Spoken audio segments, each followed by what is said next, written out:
अस्सलाम वालेकुम, आदाब। महाराष्ट्र में इलेक्शन अब जोरों पर हैं। नॉमिनेशन की डेट गुजर चुकी है। जितने लोग ख्वाहिशमंद थे उन तमाम लोगों ने अपने फॉर्म्स भर दिए हैं।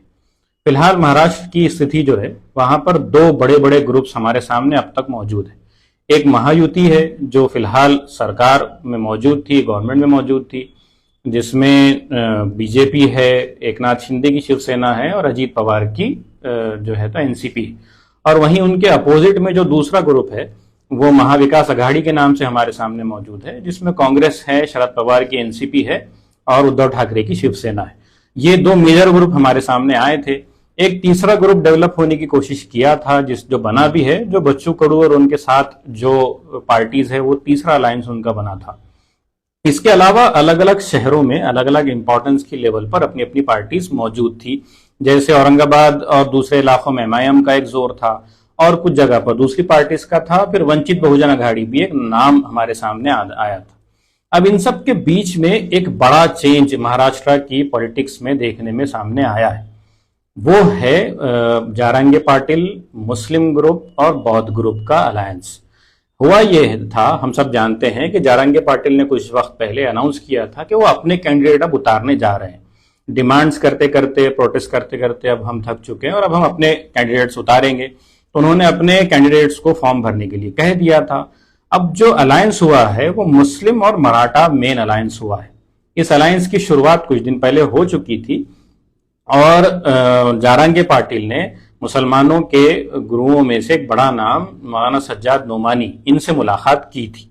आज उस मुलाकात का, उस अलायंस का, उस मीटिंग का सेकंड स्टेप हमारे सामने आया है। वो ये हुआ है कि मुस्लिम ग्रुप में से सज्जाद नोमानी और उनके साथ 4 से 5 लोग, फिर उसके साथ अंबेडकर फैमिली के 2 बड़े नाम, एक आनंद राज अंबेडकर जो प्रकाश अंबेडकर के छोटे भाई हैं, जो लोकसभा इलेक्शन में अमरावती से लड़े थे, और अंबेडकर फैमिली का एक दूसरा बड़ा नाम डॉक्टर राज रतन अंबेडकर।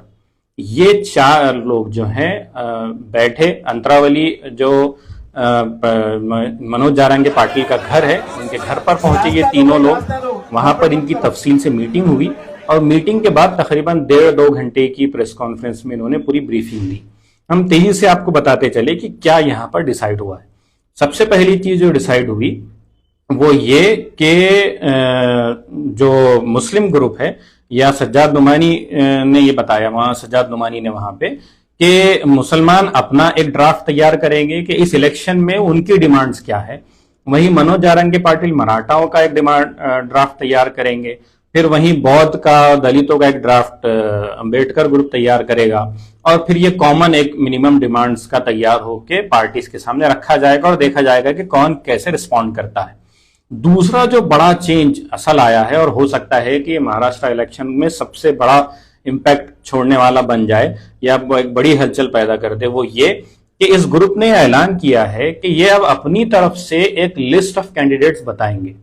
कहीं पर वो खुद के कैंडिडेट खड़े करे हुए होंगे, कहीं पर वो मौजूद जो लोग हैं उनमें से आइडेंटिफाई करके बताएंगे कि कौन सा कैंडिडेट इस ग्रुप की तरफ से फेवर किया हुआ या नोटिफाई किया हुआ कैंडिडेट है।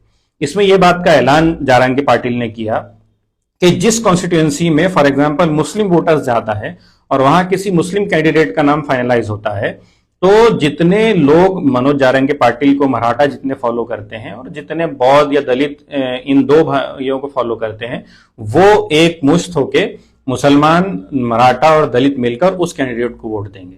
जहां पर जारंगे पाटिल के मराठा कैंडिडेट्स होंगे या जिनको वो दूसरे पार्टी के किसी मराठा कैंडिडेट को फेवर करने का अनाउंस करेंगे, तो बाकी फिर मुसलमानों में मैसेज ये दिया जाएगा और दलितों में मैसेज दिया जाएगा कि वो मिलकर सिंगल हैंडेडली उस कैंडिडेट को वोट करें। तो एक ये बहुत बड़ा चेंज है। हम जानते हैं कि मनोज जारंगे पाटिल का जोर वजन कितना ज्यादा महाराष्ट्र की सियासत में बना हुआ है। उसमें अगर ये अलायंस वाकई में इस तरह से काम कर जाता है और नोटेबल सीट्स पर ये अपने कैंडिडेट्स के नाम अनाउंस करते हैं कि किसको ये अपना कैंडिडेट मान रहे हैं, किसको ये फेवर करने का अनाउंस कर रहे हैं, और इसी तरह से ये जोर के साथ फ्लो आगे बढ़ता है, तो हो सकता है कि जो अघाड़ी हो या युति हो या जो भी हो, उनको इनकी डिमांड्स के आगे शायद झुकना पड़ेगा। तो आज की मीटिंग में ये 2 मेजर फैसले हुए।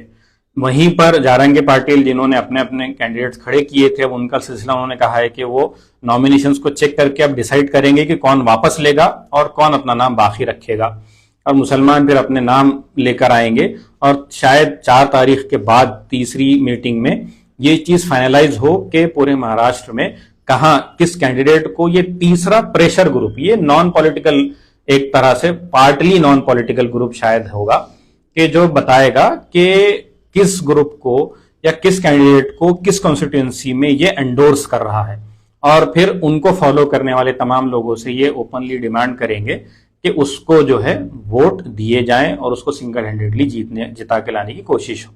अब जिस तरह से ये प्रेस कॉन्फ्रेंस हुई है, जिस जोश के साथ ये मीटिंग हुई है, अगर शायद इसी तरह से आगे बढ़ती है तो महाराष्ट्र की सियासत में एक बड़ा चेंज या बड़ा भूचाल जो है ये हो सकता है।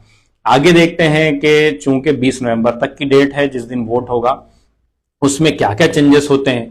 महाराष्ट्र एक ऐसा एरिया बन चुका है जहां पे बहुत बड़े बड़े चेंजेस होने की उम्मीद नजर आ रही है। कुछ हो भी रहे हैं, कहीं कोई टिकट वापस ले रहा है, कहीं कोई किसी का टिकट देने के बाद कट रहा है। तो अब 20 तक क्या क्या खेल होता है वो जैसे जैसे आएगा हम आप तक पहुंचाएंगे।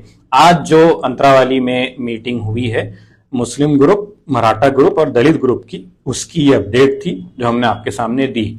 और भी ब्रीफिंग उनकी माइन्यूट थी, लेकिन जो 2 मेजर डिसीजंस उन्होंने लिए हैं वो ये, एक कि वो अपना डिमांड्स का पूरा तैयार करेंगे और एग्जिस्टिंग कैंडिडेट्स को पहुंचाएंगे कि कौन उनके साथ खड़े होने के लिए तैयार होता है, और दूसरा पूरी एक लिस्ट बनाई जाएगी जो इस फोरम या इस ग्रुप की लिस्ट होगी कि वो किस कॉन्स्टिट्यूंसी में किस कैंडिडेट को अपना कैंडिडेट कहने के लिए खड़े होने वाले हैं। ये 2 बड़े फैसले आज की मीटिंग में हुए हैं। जैसे ही कुछ और चेंजेस आते हैं तो हम आपके पास उसको पहुंचाएंगे। खुदा हाफिज।